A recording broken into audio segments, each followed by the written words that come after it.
നമസ്കാരം. മനുഷ്യജീവിതം മാറ്റിമറിച്ച കണ്ടുപിടുത്തങ്ങളിൽ പ്രധാനപ്പെട്ട ഒന്നാണ് കമ്പ്യൂട്ടറിൻ്റെ കണ്ടുപിടുത്തം.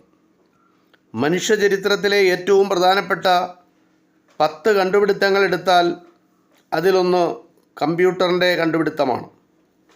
എല്ലാ മേഖലകളിലും വൻ മാറ്റങ്ങളും പുരോഗതിയും കൊണ്ടുവരുന്നതിന്, ജോലികൾ എളുപ്പമാക്കുന്നതിന് അത്ഭുതയന്ത്രമായ കമ്പ്യൂട്ടറിന് സാധിക്കുന്നു. ഇംഗ്ലീഷ് മെക്കാനിക്കൽ എഞ്ചിനീയർ ആയിരുന്ന ചാൾസ് ബാബേജ് ആണ് കമ്പ്യൂട്ടറിൻ്റെ പിതാവ്. കണക്കുകൂട്ടലുകൾക്ക് വേണ്ടിയുള്ള ഉപകരണമായാണ് കമ്പ്യൂട്ടറിൻ്റെ തുടക്കം.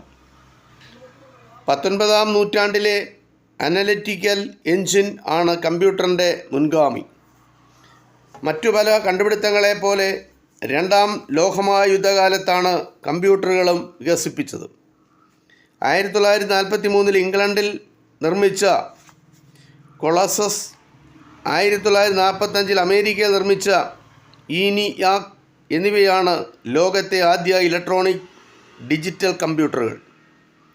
വലിപ്പത്തിലും വേഗത്തിലുമൊന്നും ഇന്നത്തെ കമ്പ്യൂട്ടറുകളുമായി ഒരു താരതമ്യവും അന്ന് കണ്ടുപിടിച്ച കമ്പ്യൂട്ടറുകൾക്ക് ഇല്ലായിരുന്നു. ട്രാൻസിസ്റ്ററുകളും ഇൻ്റഗ്രേറ്റഡ് സർക്യൂട്ടുകളും വന്നതോടെ മേശപ്പുറത്ത് ഒതുങ്ങുന്ന കമ്പ്യൂട്ടറുകളുടെ യുഗം ആരംഭിച്ചു. കമ്പ്യൂട്ടറിൻ്റെ സഹായത്തോടെ വിവിധ ജോലികൾ സ്വയം ചെയ്യാൻ കഴിയും.